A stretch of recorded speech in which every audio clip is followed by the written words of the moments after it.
आइए आप लोग कल बात करते हैं, इससे आगे बढ़ाते हैं। छुट्टी कब मिलेगा? छुट्टी देखिए 28 तक क्लास कीजिए, फिर उधर बात करते हैं। 29-30 तक छुट्टी दे देंगे आप लोग। नहीं बाबू, उतना जल्दी जाके क्या करेगा तुम लोग बताओ। 28 तारीख को छुट्टी आप लोगों को मिल जाएगा। सर खुलेगा कब सर? खुलेगा कब? 3 तारीख तक। 3 तारीख तक खुल जाएगा। 3 तारीख को क्या आ रहा है? कोरोना वायरस आ रहा है ना? ऐसा कुछ नहीं है सब। वीडियो भेजे। क्या भेजे? Video sir. इसलाल सर भेजे हैं? अच्छा, क्या भेजे दिखाओ। ये तो हम पहले बोल रहे कि कुछ नहीं है, सब कोरोना वोरोना कुछ नहीं है। और सर सही बात भेजे हैं कि कोई कोरोना वायरस नहीं है, कहीं पर भी नहीं है। ये सब एक साजिश है बाबू, तुम लोग नहीं समझोगे इसको, है ना? तुम लोग नहीं समझोगे। अब बताता हूं कि देखो, थोड़ा सा ध्यान से सुनना। क्या है कि एक जो है ना, वो 3 साल की एक छोटी सी बच्ची रहती है। एक 3 साल की छोटी सी बच्ची रहती है जो अपने माँ बाप के साथ रात में सो रही होती है। 3 बज रहा होता है रात, और वो बच्ची ना नींद से जाग जाती है और रोने लगती है और कहती है कि पापा मुझे आइसक्रीम चाहिए। एक 3 साल की बच्ची रात के 3 बजे नींद से जगती है और रोते हुए कहती है कि पापा मुझे आइसक्रीम चाहिए, पापा मुझे आइसक्रीम चाहिए। वो जिद की हुई है, पापा आइसक्रीम चाहिए, आइसक्रीम चाहिए।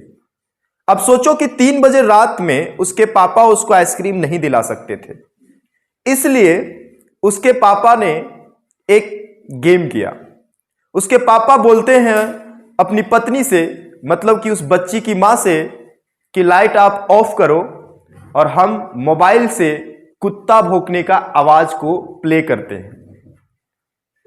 और उस बच्ची की जो मां है और पिता है, दोनों मिल करके इस काम को करते हैं। उसकी मां जो है वो लाइट ऑफ कर देती है, और पिताजी जो हैं वो यूट्यूब से कुत्ता भौंकने की आवाज को प्ले करते हैं। अब वो बच्ची जो रो रही थी, बोल रही थी पापा मुझे आइसक्रीम चाहिए, आइसक्रीम चाहिए, वो डर जाती है और कहती है कि पापा लाइट ऑन कीजिए और कुत्ते को चुप कीजिए। ये जो कुत्ते भौंक रहे हैं उससे डर लग रहा है, इसको चुप कीजिए।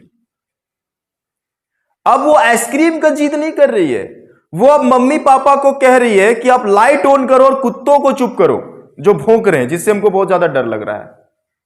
और आज हमारे साथ भी वही किया जा रहा है। उस बच्ची का जो जिद था कि आइसक्रीम चाहिए, उस चीज को उसके माता पिता ने उसको भटका दिया, उसके माइंड को डाइवर्ट कर दिया, दूसरा मुद्दा क्रिएट कर दिया, लाइट ऑफ कर दिया और कुत्तों को भौंकाने लगे। तो उससे क्या हुआ कि वो बच्ची जिसको आइसक्रीम चाहिए, जो आइसक्रीम का जिद की हुई थी, वो भूल करके अब इस चीज पर आ गई कि लाइट ऑन कीजिए। अब ये उसके बस में थी तो ये कर देंगे। अब हम जितने भी लोग हैं, जब भी रोजगार या अच्छी शिक्षा व्यवस्था या किसी चीज की मांग करते हैं, तो सरकार जो होती है ना, राज्य सरकार और केंद्र सरकार दोनों मिल करके एक प्रकार की साजिश करते हैं, और साजिश के तहत हमारी मांग को भटकाने के लिए एक अलग मुद्दा ले आते हैं। अच्छा, एक चीज आप लोग सोच सकते हैं, ये कोरोना वायरस सीजन पर ही क्यों आता है? यही जनवरी फरवरी नहीं है।